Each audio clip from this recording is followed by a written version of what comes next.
Enver Hoxha has a reputation as one of the more bizarre and yet still understudied dictators of the 20th century, certainly in the English language anyway. The Albanian leader ruled the small Balkan nation with an iron fist from 1944 right up until his death in 1985. Under Hoxha's rule, Albania was among the most isolated and, in some ways, mysterious states in the communist bloc. Amid its shifting relationships with its fellow socialist states, Hoxha built a totalitarian cult of personality that at times gave even Kim Il-sung's regime in North Korea a run for its money. I'm your host David, and today we are going to look at how Hoxha developed that personality cult and its effects on Albanian culture and society. This is the Cold War.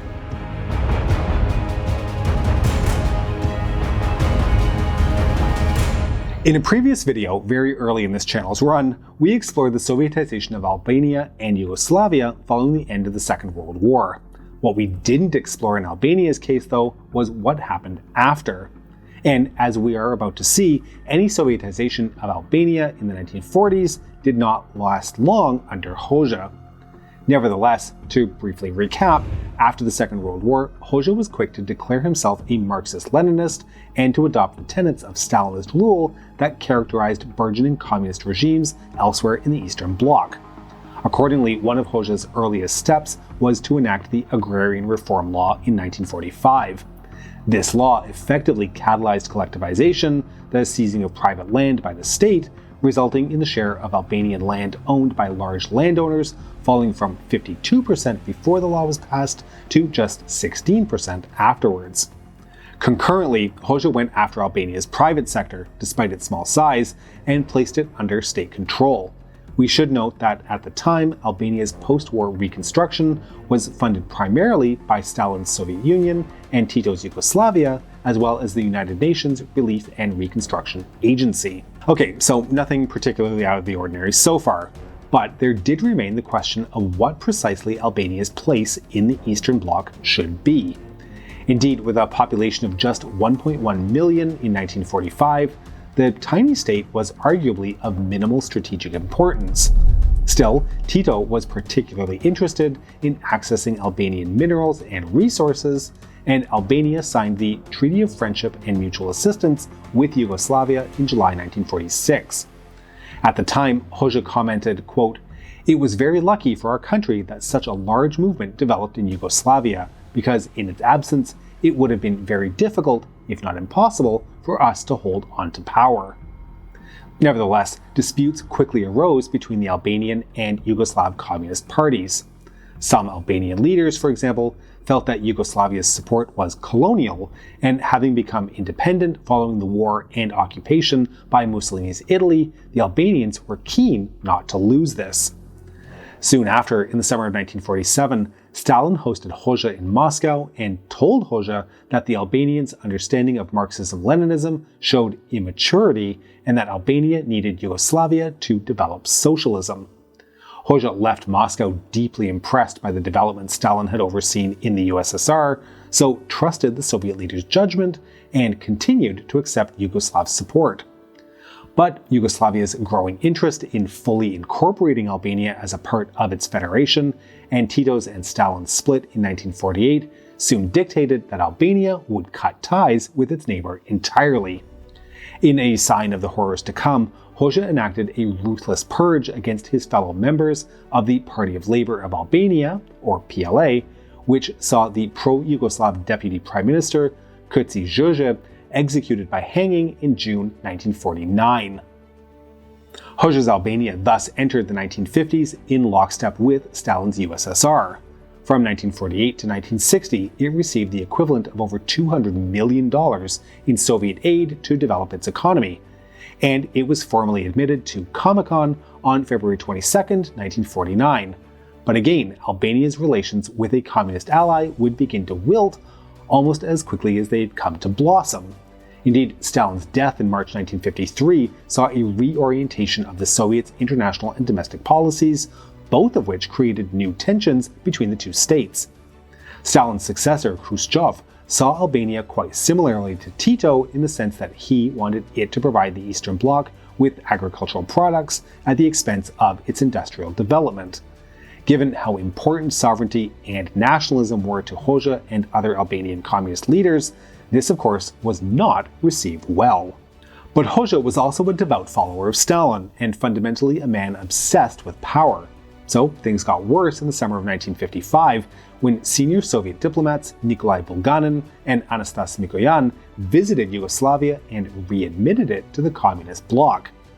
This led to Yugoslavia asking Hoxha to rehabilitate the legacy of the executed deputy prime minister Kutsi Žuža. Relations became even more strained following Khrushchev's secret speech in 1956, which denounced Stalin and his personality cult, the exact style of leadership that Hoxha wanted to emulate himself. Just as he had done in 1948, Hoxha thus enacted another purge, this time against pro-Soviet members of the PLA in order to shore up his leadership. Surprisingly though, this was not the final nail in the coffin for Albanian-Soviet relations. Albania remained poor, and it ultimately needed to build new alliances in the communist bloc. But with whom, David? I can hear you all asking. Enter Mao Zedong's China. In September 1956, Hoxha met with Mao at the 8th National Congress of the Chinese Communist Party in Beijing, and political, ideological, and trade ties steadily began to increase between the two nations. Relations with the Soviets were strained, but ultimately continued. The impending Sino-Soviet split, however, left Hoxha with a choice to make. Following the discovery of a Soviet plot to overthrow the Albanian leadership in 1960, Hoxha's mind was made up for him, and the next year, Hoxha denounced Khrushchev as a revisionist, an anti-Marxist, and a defeatist, and asserted his belief that Stalin was the last true communist leader of the Eastern Bloc. By the end of 1961, all Warsaw Pact members cut diplomatic ties with Albania, and the country was de facto banished from both the military alliance and Comecon. Heading into the 1960s then, Albania found itself in a situation where it had no real friends in a European communist bloc, which had mostly abandoned the orthodoxies of Stalinism, to which Hoxha remained committed. But it did have China, and from the mid-1960s, over 80% of Chinese development went to Vietnam, North Korea, Outer Mongolia, and Albania. Okay, so by now you may be thinking, didn't you say this video was going to be about Hoxha's personality cult? Well, the fact of the matter is that these geopolitical developments are vital for understanding what came next. Up to this point, Hoxha had been unwavering in his commitment to Stalinism, but had struggled to find inspiration in Europe. Now he had an ally in China that he did not consider, in Hoxha's own words, revisionist.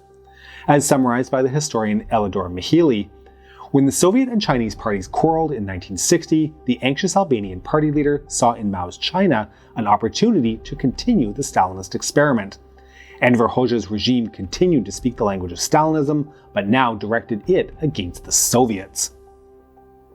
Hoxha subsequently adopted the anti-imperialist and anti-Soviet rhetoric echoed by the Chinese Communist Party, and the two states formed an informal Sino-Albanian alliance when Zhou Enlai visited Tirana in 1964. Hoxha's alliance with China thus paved the way for Hoxha to shape Albanian society in his own image and develop a self-aggrandizing personality cult alongside it. Indeed, he had protected Albania's sovereignty, albeit at great expense to the country, but he also didn't have anywhere else to turn. When Mao decided to launch his Cultural Revolution in 1966, Hoxha therefore drew great inspiration from this. In a speech on February 6, 1967, Hoxha subsequently outlined a plan to reform the PLA's bureaucracy and its rule of Albania, as well as further cement his unopposed position as head of state. In what became known as the Cultural and Ideological Revolution, among its early actions was a decision to cut mid- and high-level bureaucrats' salaries to ensure that they were completely ideologically aligned with and committed to Hoxha's vision, with many sent to work in the fields alongside ordinary proletarian workers. The PLA also copied the military reforms China had enacted during the Cultural Revolution, so professionalism in the military was abolished and all ranks were removed. Simultaneously, 6 government ministries were scrapped entirely, and the most notable casualty being Albania's Ministry of Justice. These reforms were significant, but the real changes took place within Albanian society. In particular, Hoxha followed Mao's lead and sought to eradicate all religious activity. What ensued was a frenzy of purges and attacks carried out by radical students and party members. For example, a report of the Central Party Committee shortly after found that a total of 2,169 religious buildings were attacked, including 740 mosques, 608 Orthodox churches and monasteries, 157 Roman Catholic churches and monasteries, and 530 tekkes, mausoleums, and tombs. The majority were closed and turned into buildings like warehouses, gyms, and workshops. Albania subsequently declared itself the first atheist state in the world in 1967, and a museum of atheism was opened in the north of the country to celebrate this apparent achievement. Later in 1982, the PLA published the Dictionary of People's Names. As the title suggests, the dictionary contained 3,000 approved secular names as the government continued its attempts to fully erase the legacy of religious belief in Albania. Another dramatic effect of Hoxha's ideological and cultural revolution was the transformation of the status and role of women in Albanian society. Up to this point, Albania had arguably been the most patriarchal society in Europe, and Hoxha felt that he needed to overcome this if he wanted to drag Albania into his Stalinist vision for the 20th century. Women were thus encouraged to take a more active role in the state economy and leave behind the domestic household work that had been expected of them. This resulted in the number of women actively involved in the formal economy rising from just 4% in 1938 to 46% by 1982. Women were encouraged to take up roles in the PLA as well, and when Hoxha died in 1985, women made up over 40% of the members of the People's Councils and over 30% of the People's Assembly. There were even 2 women in the Central Committee, which was fairly unusual for a communist state in the Cold War period. Of course, many women found this atmosphere extremely liberating. In one instance in 1969, a group of 38 women from Mirdite wrote to their local party boss to inform him that they had traveled to Vlore in the south for a 3-month trip. Not only was this the first time most had traveled in their lives, but it provides an emblematic example of how the ideological and cultural revolution exposed Albanian women to the world outside of family and housework for the first time. So, all these developments for women sound fairly positive, right? Well, it's important to consider the bigger picture here. Women were also encouraged to have children to boost and strengthen the population, with government incentives such as cash rewards and recognition as heroine mothers granted to those who bore large families. This contributed significantly to Albania's population tripling from just 1.1 million in 1945 to over 3 million by the 1980s, and the economy simply could not keep up. Shortages were rife, and ordinary Albanians relied on an informal economic system called MIK, similar to Blat in the Soviet Union, to access even basic foodstuffs. In fact, in the 1980s, around 45,000 people were being added to the workforce each year, so per capita agricultural production fell between 2 and 5% every single year. Historian Shannon Woodcock therefore adopts a much more critical stance. Women were emancipated to the bulk of the housework and to the same grueling schedule as men in the workforce, 6 days a week, as well as compulsory military service and voluntary labor. But what were Hoxha's motivations for the ideological and cultural revolution in the first place? The argument that Albania simply followed China's lead is perhaps an obvious one, and certainly contingent with the themes we discussed at the beginning of the video. As the transformation of attitudes towards religion and women suggests, 1960s Albania was also a young country beset with intergenerational tensions between older Albanians stuck in their traditions and younger people to whom the socialist path to modernity was quite appealing. But in reality, both arguments are too simplistic. Instead, Elidor and Mehilli argues that an analysis of this upheaval would surely have to deal with the cultural dimension of the war against backwardness. But it would also be deficient if it failed to acknowledge that the revolutionary movement was also an economic campaign in light of the struggles of central planning in the 1960s to squeeze the populace further, confiscate valuables, diminish personal plots of land, lower wages, extract unpaid labor and time through frenzied volunteering drives. The cultural and ideological revolution was thus an attempt to overcome economic difficulties as much as it was an attempt to address societal tensions. Perhaps its most consistent theme, however, was nationalism. The attacks on religion in particular highlight this, as outlined by Konstantinos Giacomis and Marian Premovic. Hoxha was attempting to replace loyalty to religion with loyalty to the communist regime, so the communist state attempted to appropriate earlier attempts to establish Albanianism as a substitute political religion. Indeed, for Hoxha, eradicating the old characteristics of Albanian society allowed him to present himself as the embodiment of the new Albania and the positive characteristics of his Stalinist society. Specifically, Hoxha increasingly compared himself to Gjergj Kastrioti Skanderberg, a 15th century figure who had defended Albanian lands against the Ottomans, to symbolize how he had strengthened and protected Albania in the face of Yugoslav and Soviet meddling. Albanian anthropologists were also instructed to construct a narrative that Albanians were a separate race from Europeans altogether. This resulted in the emergence of a since widely discredited Irilian descendant theory, as well as staunchly anti-Western sentiment. In December 1972, clear Italian influences on the 11th Albanian Song Festival therefore prompted Hoxha to describe the West as a degenerated bourgeois culture and conduct a purge against artists and intellectuals. As we've alluded though, Hoxha's nationalism had an international element too. It was clear that Hoxha was deeply paranoid about defending Albania from a foreign invasion, even in the 1960s, when he bizarrely instructed his Ministry of Defense to build around 700,000 concrete steel-reinforced bunkers all over the country. But the decline of Albania's relationship with China during the 1970s only facilitated a further deepening of Hoxha's paranoid personality cult and his country's isolation. Following US President Richard Nixon's trip to China in 1972, Hoxha wrote in his diary, Reflections on China, quote, "It is clear that China is not following a policy guided by Marxism-Leninism. Its policy is being brought into line and will be brought even more into line with the policy of a great power." Realizing he could no longer rely on his only ally in China, Hoxha tightened his grip. At the 7th Congress of the Party of Labour of Albania in November 1976, shortly after Mao's death, the government implemented a new constitution which completely banned all borrowing and foreign investment. Hoxha said, "No country whatsoever, big or small, can build socialism by taking credits and aid from the bourgeoisie and the revisionists or by integrating its economy into the world system of capitalist economies." In 1978, Hoxha fully denounced Maoism and unilaterally cut ties with China. Throughout the 1970s, propaganda in Albania therefore increasingly depicted Hoxha as the only true Marxist-Leninist leader in the world.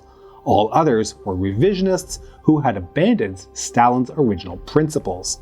By contrast, Hoxha was a man of action and thought, an intellectual who wrote 79 volumes of memoirs, and an agitator who challenged the revisionists with books such as Imperialism and the Revolution and Eurocommunism is Anti-Communism. But he was also the man who, above all else, had unified, modernized, and defended Albania against the imperialist currents of the outside world. Accordingly, in 1988, Hoxha's successor, Rami Zalia, wrote, "As a communist and revolutionary, he was born and grown up in the century of the struggles of the Albanian people for freedom. He was brought up by the class battles of the world proletariat for justice and social progress. Communism and Marxist-Leninist science found at him the prepared man, endowed with the necessary qualities and virtues to propagate them, to defend them, and to apply them with consequence in the Albanian reality." Of course, Hoxha's personality cult would not have been possible without intense repression.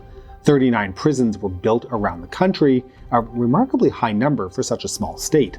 The security services, known as the Sigurimi, had as many as 200,000 official operatives, while it's estimated that additionally 1 in 4 Albanians worked for the Sigurimi as unofficial informants.